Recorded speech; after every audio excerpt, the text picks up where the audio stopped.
24వ అధ్యాయము 4వ వచనము నుంచి చదవండి.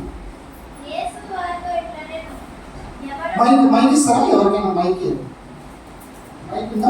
మైక్ గట్టిగా చదవండి.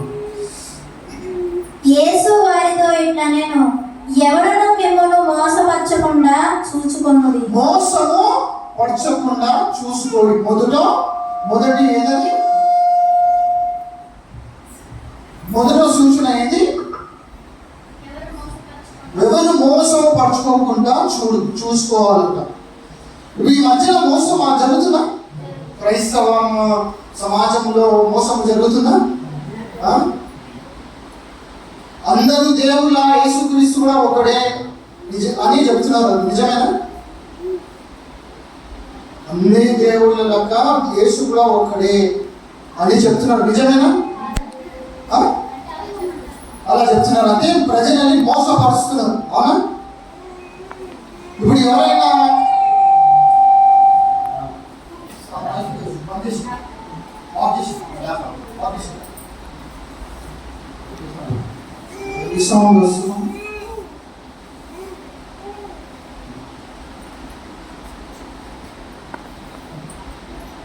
హలో,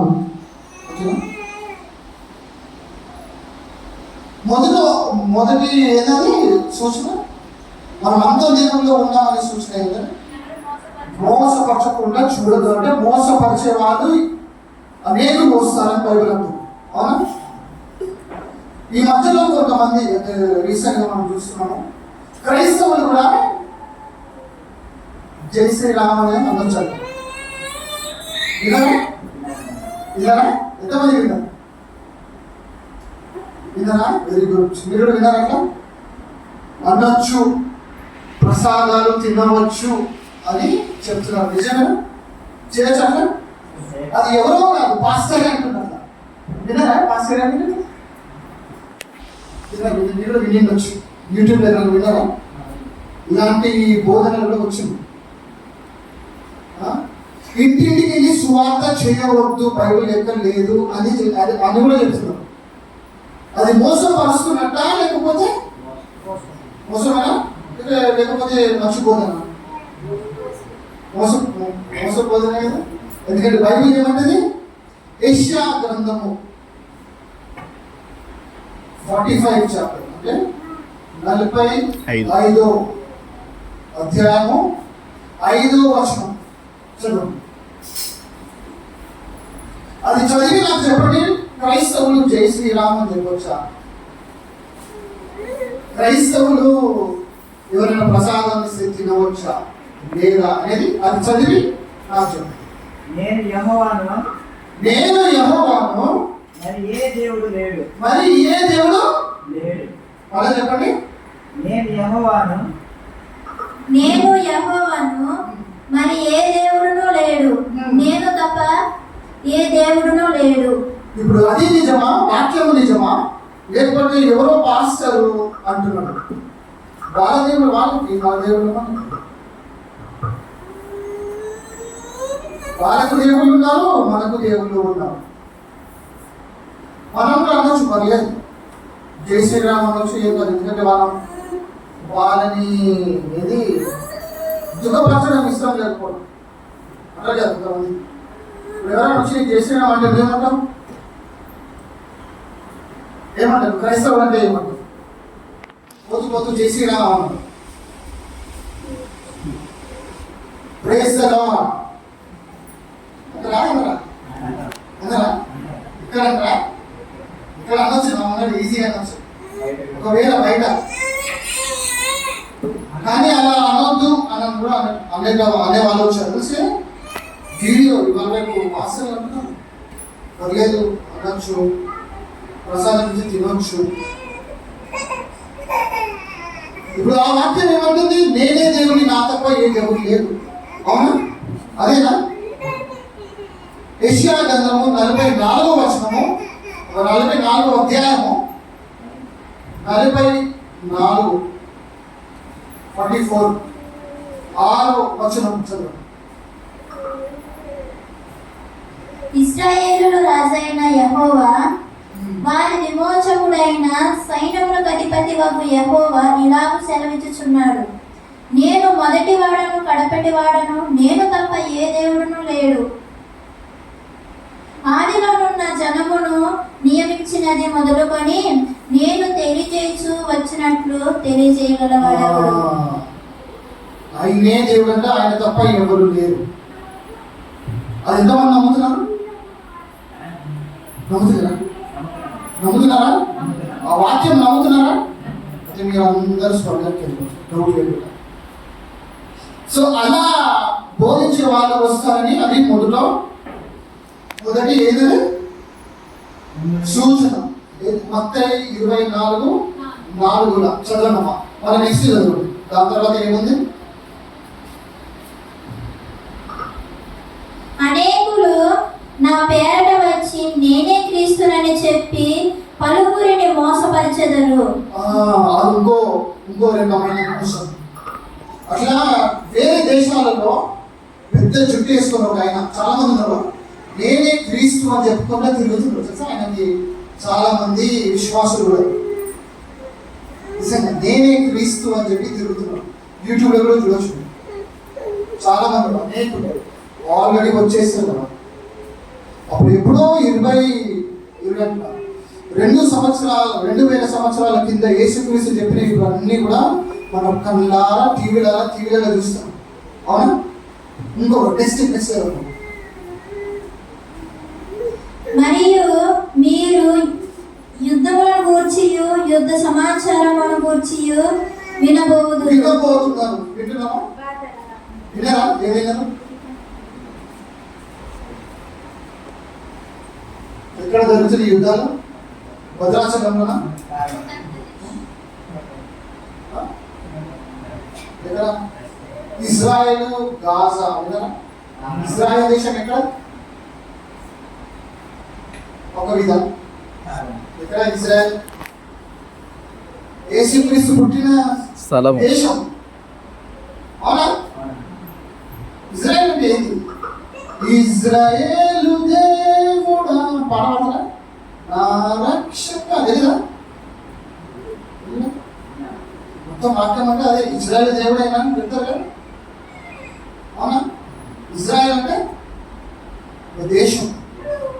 ఇజ్రాయెల్ దేశం అంటే గాజా, పాలస్తీనా దేశం, మళ్ళా ఇరాన్, వీళ్ళందరూ కూడా దాడి చేశారు. యుద్ధం అవుతుంది అన్నమాట. తెలుసా? వాళ్ళందరికీ ఏమన్నా తెలుసా?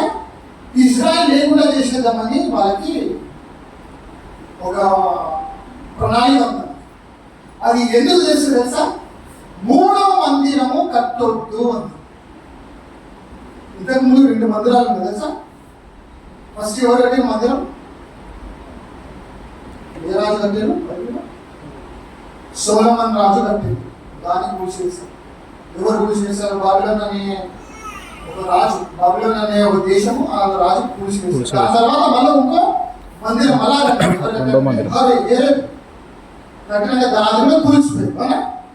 వాసన వచ్చారు. 2వ మందిరం అయిపోయింది.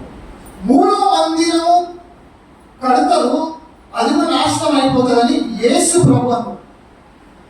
ఆ మందిరం ఎప్పుడైతే కడుతారో నా రాకడి త్వరలో ఉంది. వీళ్ళందరూ తలలో ఎక్కడ వెళ్ళాలా? పైకి ఎత్తాలా. కానీ మనం ఏం చేస్తున్నాము? కిందికి చూస్తున్నాం. ఇలా దేవుడు ఏమంటున్నా? పైకి ఎత్తు బాబు అంటే మనం ఏం చేస్తున్నాం? కిందికి. శాతం చూసినామా? యూట్యూబ్, వాట్సాప్, రీల్స్, దేవుని గురించి చదువుతుందంటే చాలా మంచిగా.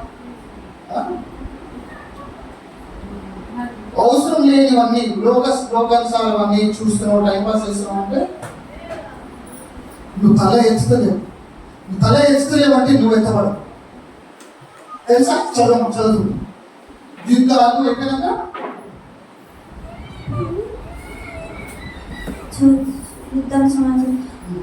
ఇవి జరగవలసి ఉన్నవి కానీ అంతము వెంటనే రాదు.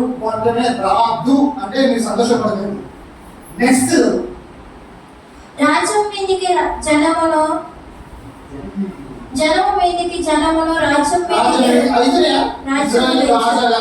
కాదు. అనేక దేశాలు తిరగబడ్డాయి. యుక్రెయిన్, తెలుసా, రష్యా, అట్లా వేరే వేరే దేశాల మధ్య చాలా పోరాటాలు. నెక్స్ట్ అక్కడక్కడ కరువులను భూకంపాలు తెలుసా? కరువులు అయితున్నాయా? బంగ్లాదేశ్ ఎందుకు కొట్లాడేది? వాళ్ళ పిఎంని తల్లి కొట్టారు. ఎందుకు? కరువులు. తెలుసా? శ్రీలంకలో కరువులు అయింది. అక్కడ పాలంటే 2000 రూపాయలకి లీటర్ అంటే ఊహించుకో. పాలు కరువు. తెలుసా? అక్కడ కూడా పెద్ద పెద్ద కొట్లాటలు. అదే అక్కడ ఉన్న స్థానికులే కొట్లాట చేసి వాళ్ళ ప్రైమ్ మినిస్టర్ నిలబట్టారు. కరువు వచ్చేసింది. మీరేం చూస్తలేరు.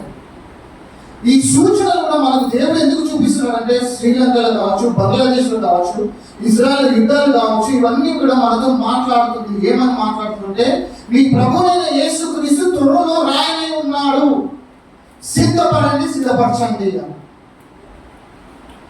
నెక్స్ట్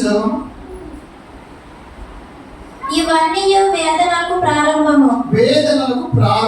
దాని తర్వాత అప్పుడు జనులు మిమ్మల్ని శ్రమల పాలు చేసి చంపెదరు. మీరు నా నామము నిమిత్తము సకల జనముల చేత ద్వేషింపబడుదురు. అనేకులు అభ్యంతరపడి ఒకరినొకడు అప్పగించి ఒకరినొకడు ద్వేషింతురు. అనేకులైన అబద్ధ ప్రవక్తలు వచ్చి పలువురిని మోసపరిచెదరు.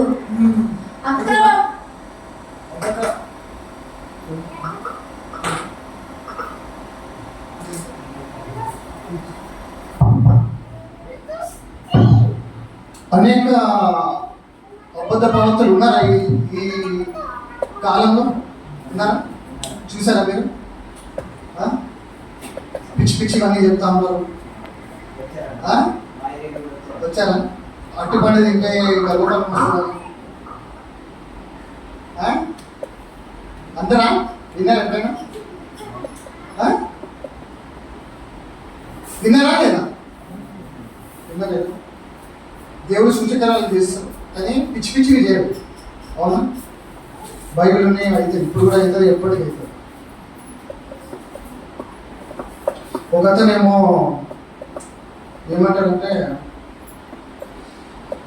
నేను ప్రార్థించిన ఆ గడ్డి ఇప్పుడు మొత్తం అభిషేకము గడ్డి మీదకి వెళ్ళిపోయింది. వెళ్ళి గడ్డి తిన్నాను కానీ అందరూ వెళ్ళి సంఘస్థులు అందరూ వెళ్ళి గడ్డి తిన్నారు. తెలుసా? తిన్నాడు ఇవన్నీ తినలేదా? అబద్ధపడ మోసం. నిజంగా నేను అభిషేకాన్ని ఆ గడ్డి మీద పంపిస్తున్నాను అని చెప్పి ఎక్కువ అనగానే అందరూ ఉడికి ఆ గడ్డిని మొత్తం తినేశారు. అట్లనే ఎందుకు విశ్వాసులు ఇలా తయారవుతున్నారు? మోసం, అబద్ధ ప్రవక్తలు. ఇంకా చదవండి. అక్రమము విస్తరించుట చేత అనేకుల ప్రేమ చల్లారును. ప్రేమలు చల్లారిపోయిందమ్మా. ప్రేమ చల్లారిపోయిందా? చిన్న పాప కదా, నువ్వు చూసిన వీడియో.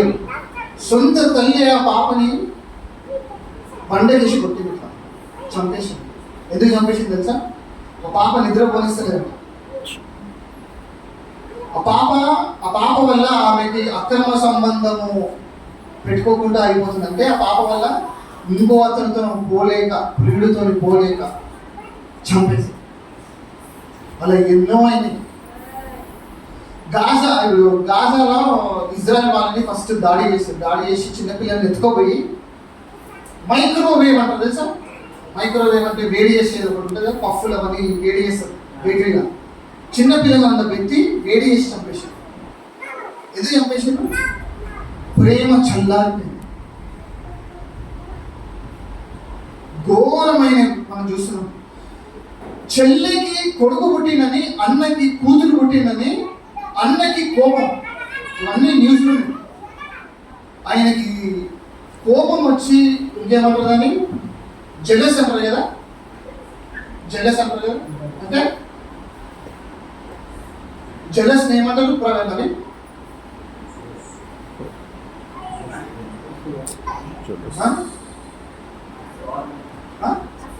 అసూయ. అసూయ కలిగి ఏం చేస్తారు తెలుసా? ఆమె లేనప్పుడు ఆ కొడుకుని మెల్ల ఆడిస్తున్నట్టు ఆడించి తీసుకుపోయి ఇంటి మీద తీసుకుపోయి ఇంట్లో ట్యాంక్ ఉంటుందా, వాటర్ ట్యాంక్ అని వేసి బంద్ చేశారు. చచ్చిపోయింది చిన్న 3 నెలల బాబు. ఈయన కొడుకులు పుట్టలేదని చెప్పేసి ఆమె ఆ బాబుని చిన్నపిల్లలు మనం చూస్తే మనం వాళ్ళకి హాని కలిగించాలన్నా వాళ్ళని ముట్టుకోవాలన్నా జాగ్రత్తగా ఎత్తుకుంటాం కదా, ఏడ దెబ్బ తాకుతుంది. కానీ ఇవాళ రేపు చాలా మంది ఉన్నాం, ఎందుకున్నారంటే ప్రేమ చల్లారిపోయింది. అవునా? సో ఇవన్నీ కూడా ఏమంటుందంటే దేవుడు రాకడ చాలా సమీపంగా ఉంది, దగ్గరలో ఉంది. మనమే చివరి తరమై ఉన్నాం బైబిల్ ప్రకారంగా. దాని తర్వాత చెప్పండి, ఇది మెయిన్. నెక్స్ట్ బొమ్మ. అంతము వరకు సహించిన వాడెవడో వాడే రక్షింపబడును. మరియు ఈ రాజ సువార్త సకల జనములకు సాక్ష్యార్థమై లోకమంతటను ప్రకటింపబడును. అటు తర్వాత అంతము వచ్చును. ఎప్పుడు అంతం వస్తుందంట? సువార్త నలుమూలను, మొత్తం ఈ లోకానికి నలుమూలంగా పోతుంది. చూస్తున్నారా? మంచి మంచి యవనస్తులు ఇవాళ వీధులలో పోయి వీడియో చూస్తున్నారా మీరు? అంటే ఏమైతుంది? వాక్యము పోతూ ఉంది. ఎందుకు ఇంతకు ముందు లేనిది ఇప్పుడు అంటే మనము అపోస్తుల కార్యంలో చదువుకునేది ఇప్పుడు మనం అలా చూస్తున్నాం. అవునా? ఎక్కడ పోతే అక్కడ వీధులలో వీడియోస్ మీరు ఏదైనా చూడండి, చాలా మంది వీధుల్లో పోయి అక్కడ ఇక్కడ పోయి వాక్యం ఎక్కడైనా పంచుతున్నారు. ఎందుకంటే చివరి రోజుల్లో వాక్యం వెళ్ళిపోతుంది, చాలా ఫాస్ట్గా వెళ్ళిపోతుంది వాక్యం. దాని తర్వాత లాస్ట్ చెప్పమా, అదేంటి? కాబట్టి కాబట్టి ప్రవక్త అయిన దానియేలు ద్వారా చెప్పబడిన నాశనకరమైన ఏయ వస్తువులు పరిశుద్ధ స్థలమందు నిలిచెను. దానియేలు ఏమన్నాడంట? నాశనకరమైన ఏయ వస్తువు ఎక్కడ పెడతాడంట? పరిశుద్ధ స్థలములో. అది ఎక్కడ చెప్పండి? పరిశుద్ధ స్థలములో ఏదో హేయమైన వస్తువు అంత్యక్రీస్తు పెడతాడు అంట. ఎక్కడ అది? పరిశుద్ధ స్థలము భూమి మీద ఏంటి? దేవుడు మనకు తెలుసు. యూదులకి వాళ్ళు యేసుక్రీస్తు నమ్మకూడదు. ఇక్కడ అతి పరిశుద్ధ స్థలం ఎక్కడ? మందిరంలో. యూదుల మందిరం తెలుసా? యూదుల మందిరం. ఇప్పుడు మనకంటే యేసు ప్రభువుని నమ్ముకున్నాం కాబట్టి మన దేహమే దేవుడికి ఆలయంగా ఉంది. యూదులు యేసుక్రీస్తుని మెస్సయ్యని నమ్మలేదు. వాళ్ళకి ఇంకా పాత నిబంధనలనే ఉన్నారు. అర్థమైందా? సో వాళ్ళు ఏం చేస్తున్నారంటే, ఒక దేవుడు ఏమంటున్నాడంటే, నేను వచ్చే సూచనలు, నా రాకడ కన్నా ముందు వచ్చే సూచనలు ఇది ఒక పెద్ద సూచన. అతి పరిశుద్ధ స్థలములో హేయమైన వస్తువు పెడతారంట. అతి పరిశుద్ధమైన స్థలం ఎక్కడ అంటే యూదులు కట్టుకునే 3వ మందిరము. ఆ 3వ మందిరము కట్టాలంటే ఎర్రని పేయ అంటారు కదా, ఎర్రని పేయని బలిస్తారు అన్నమాట. తెలుసా? ఎర్రని ఆవుని బలించి దాన్ని కాల్చి దాని బూడిద ఉంటుంది కదా, నీళ్ళలో కలిపి అక్కడ ఆ మందిరంలో ఎవరెవరైతే పని చేస్తారో అన్నీ కూడా దాని వస్తువులు అన్నీ కూడా చిలకరించి నీళ్ళు పరిశుద్ధపరిచి అప్పుడు ఆ మందిరాన్ని కట్టి దాన్ని ప్రారంభిస్తారు. పోయిన సంవత్సరము ఒక యుద్ధం ఎందుకైందంటే, ఇజ్రాయెల్ ఎందుకు దాడి చేసిందంటే, ఇజ్రాయెల్ ఆ ఎర్రని పాయలను తెచ్చుకున్నారు. ఆ ఎర్రని పాయలు 2000 సంవత్సరాల కింద దొరికిన ఎర్రని పాయలు మొన్నటి దాకా ఎప్పుడు దొరకలేదు. అంటే దాని మీద ఒక మచ్చ ఉండదు, దానికి ఒక ఎంటిక కూడా ఎర్రగా ఉండాలి, నల్లగా పోదు, తెల్లగా పోదు. అదైతే దాన్ని బలిగా ఇయ్యలేదు. అలాంటిది ఎప్పుడు ఎన్నో సంవత్సరాలు 2000 సంవత్సరాలు వెతికి మొన్న వాళ్ళకి 5 దొరికినాయి. అందులో 3 వాళ్ళు బలి ఇవ్వచ్చు. ఆ బలి ఎప్పుడు ఇస్తారు తెలుసా? యూదుల పండుగల టైంలలో ఇస్తారు. అది రేపు మాకు అయ్యే టైంలో ఉందన్నమాట. పోయిన అక్టోబర్ 7th కి గాజా వాళ్ళు ఇజ్రాయెల్ పై దాడి చేసిన కారణము ఈ ఎర్రని పైన వాళ్ళు తెచ్చుకున్నారు కాబట్టి. అంటే 3వ మందిరం కట్టే సమయం చాలా దగ్గరలో ఉంది. మొన్న మీకు యూట్యూబ్లో చూడొచ్చు. రబ్బీలు ఉంటారు కదా, రబ్బీలు అంటారు, వాళ్ళ ఏమంటారు, వాళ్ళ పూజ ఏమంటారు, పండితులు ఉంటారు కదా, వాళ్ళని రబ్బీలు అంటారు. రబ్బీలు వేస్తా, రబ్బీ ఏమంటారు తెలుగు, బోధించే వాళ్ళు ఉంటారు. వాళ్ళ యూదులలో బోధించే వాళ్ళు ఉంటారు కదా, వాళ్ళని రబ్బీలు అంటారు. వాళ్ళ రబ్బీలందరూ ఏమంటారు తెలుసా? వాళ్ళ ప్రవచనాల ప్రకారంగా ఇప్పుడు ఉన్న వాళ్ళ ప్రైమ్ మినిస్టర్ ఉంటారు కదా, సీఎం ప్రైమ్ మినిస్టర్ ఉంటారు కదా, వాళ్ళ దేశానికి ప్రధానమంత్రి, ఆయననే వాళ్ళ ప్రవచనాలు ఆయననే లాస్ట్ అంటే చివరి వాడు ఆయననే. ఆయన తర్వాత వచ్చేది మెస్సయ్య అని వాళ్ళు నమ్ముతారు. ఆ మెస్సయ్య ఎవరో కాదు, మనకి అంగీకరిస్తారు. అర్థమైందా? అంత్యక్రీస్తు అంటే అర్థమైందా? అంత్యక్రీస్తు అంటే అర్థమైందా? అంత్యక్రీస్తు ఎవరు?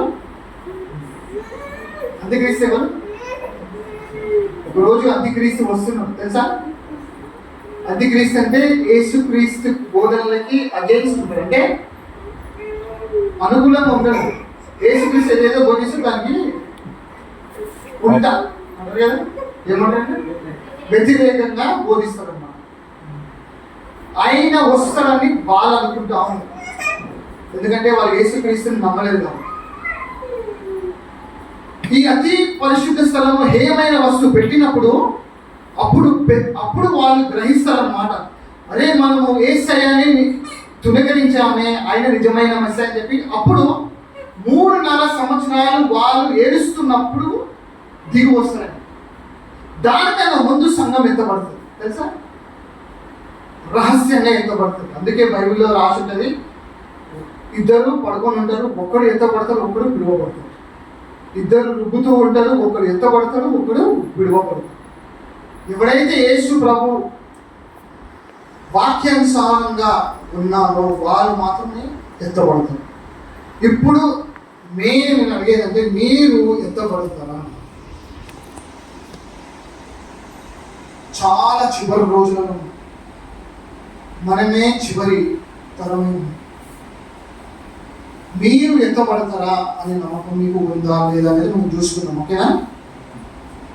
క్రీస్తులో ఉన్న వాళ్ళు, తిరిగి జన్మించిన వాళ్ళు, క్రైస్తవులు అని అంటున్న వాళ్ళు ఎలా జీవించాలంటే ఇప్పుడు మనం చూద్దాం. కొలస్సీయులకు రాసిన పత్రిక 3వ అధ్యాయం 1వ నుండి 4వ వచనం వరకు చదువుతున్నాం.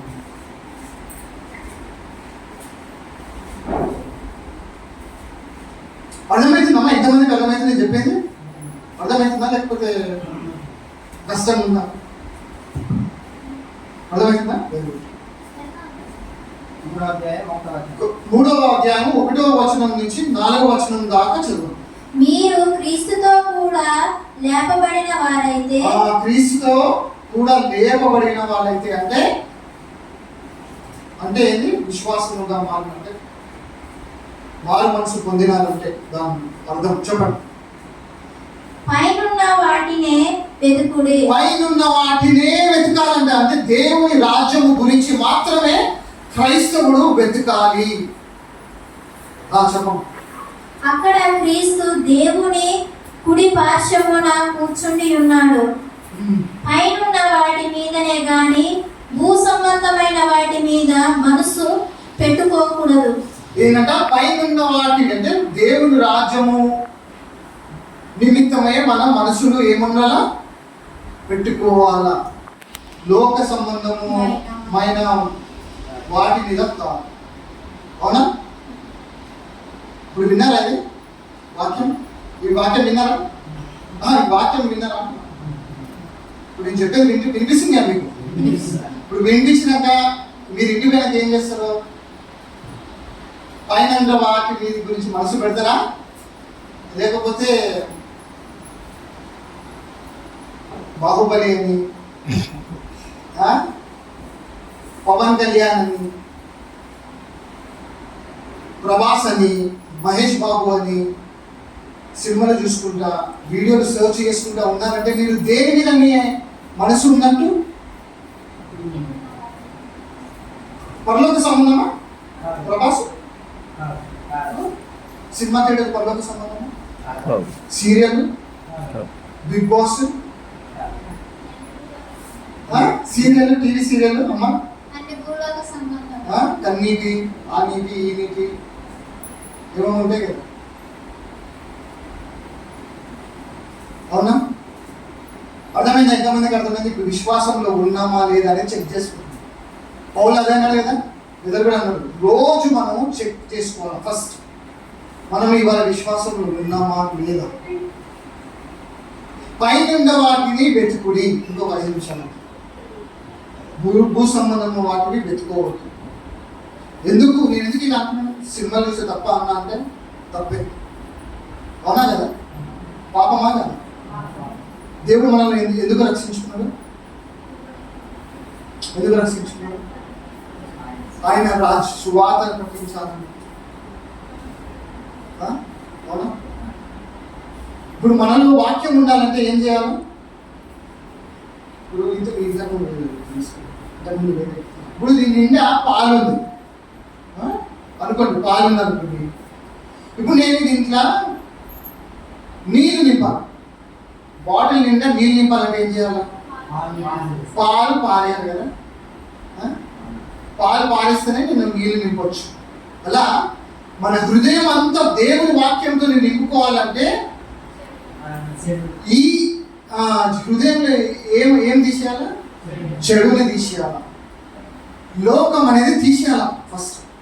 అది తీసేసినాకనే వాక్యం అనేది మనం నింపుకోవచ్చు. అందుకే చాలా మందికి వాక్యం అర్థం కాదు. ఎందుకంటే లోకము కావాలి, ఇక్కడ వాక్యము కావాలి. ఎలా అయితే ఏమవుతుంది? జారి పడతాం. అవునా? అవునా కదా? ఇప్పుడు ఒక బండి మీద మంచిగా నడపచ్చు. 2 బండ్లు ఉన్నాయి, ఒక కాలు అల్ల పెట్టి ఒక కాలు ఇలా పెట్టి 2 నడిపినా మనకి ఏమవుతుంది? పడిపోతామా? అది కూడా అంతే, విశ్వాసంలో పడిపోతుంది. ఇది చదవండి. పైనున్న వాటి మీదనే గాని భూ సంబంధమైన వాటి మీద మనసు పెట్టుకొనకుడి. ఎలాగనగా మీరు మృతి పొందితిరి, మీ జీవము క్రీస్తుతో కూడా దేవుని యందు దాచబడి ఉన్నది.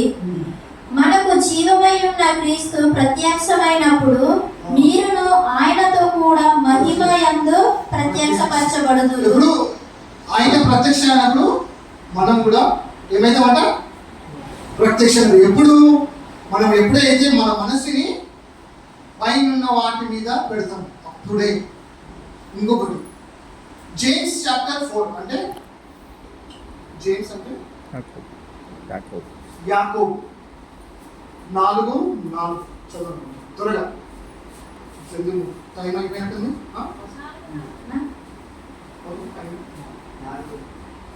4:4 యాకోబు 4:4 వ్యభిచారులారా, ఈ లోక స్నేహము దేవునితో వైరమని మీరు ఎరుగరా? లోకముతో స్నేహము దేవునితో వైరమని. దేవునితో వైరం అంటే ఏంటి? గొడవ పడుతున్నట్టు. అంటే మనం దేవునికి శత్రువులుగా మారుతుంది. దేవునికి శత్రువులుగా మారితే ఎక్కడ ఉంటాము? పరలోకంలో ఉంటామా? మొదటి స్థానంలో ఉంటామా? ఎక్కడ ఉంటాం? నరకములో ఉంటాము. సో చెప్పండి, సినిమాలు చూడము పరలోక సంబంధమా లోక సంబంధం? అంతేనా? సో మనం లోక సంబంధంలో ఉండి మనం ఇంకోళ్ళు తెవచ్చా? చెప్పొచ్చా యేసుక్రీస్తు గురించి? మనమే సక్కలేనప్పుడు అవునా కాదు? సినిమాలు చూడడము, సినిమా పాటలు వినడం, చివరి రోజులో ఉన్నాం. మీరు ఒకవేళ ఇలా జీవిస్తున్నారంటే బైబిల్ ఏమంటుందంటే మీరు విలువబడతారు. లోక సంబంధంగా ఉంటే విలువబడతారు. భార్య భర్తలు ఇద్దరు మంచి మీద పడుకున్నారు. భార్య ఒకవేళ దేవుళ్ళలో ఉండి భర్త లోక సంబంధంగా ఉంటే భర్త విలువబడతారు, భార్య ఎత్త పడతారు. తెలుసా? దాని అర్థం అదే. ఇద్దరు పడుకొని ఉంటారు, ఒకరు విలువబడతారు, ఒకరు ఎత్తపడతారు, ఒకరు విలువబడతారు. అర్థమైనా? ఇంకొకటి దళితులకు రాసిన పత్రిక 4వ అధ్యాయము 8వ వచనము నుంచి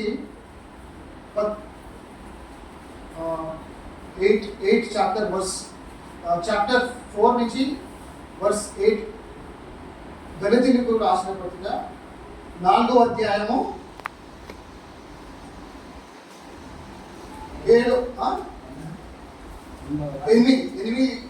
వచనము నుంచి 11 వచనము దాకా చదువుతుంది త్వరగా. ఆ కాలమందైతే మీరు దేవుని ఎరుగని వారై నిజమునకు దేవుళ్ళు కాని వారికి దాసులై ఉండిరి. కానీ ఇప్పుడు మీరు దేవునిని ఎరిగిన వారును మరి విశేషముగా దేవుని చేత ఎరగబడిన వారునై ఉన్నారు కనుక బలహీనులమైనయు నిష్ప్రయోజనకర విషయమునై మూల పాఠముల తట్టు మరలా తిరుగనేలా ఇంకోటి మునుపటి వల్ల మరలా వాటికి దాసులై ఉండగోరనేలా మీరు దినములను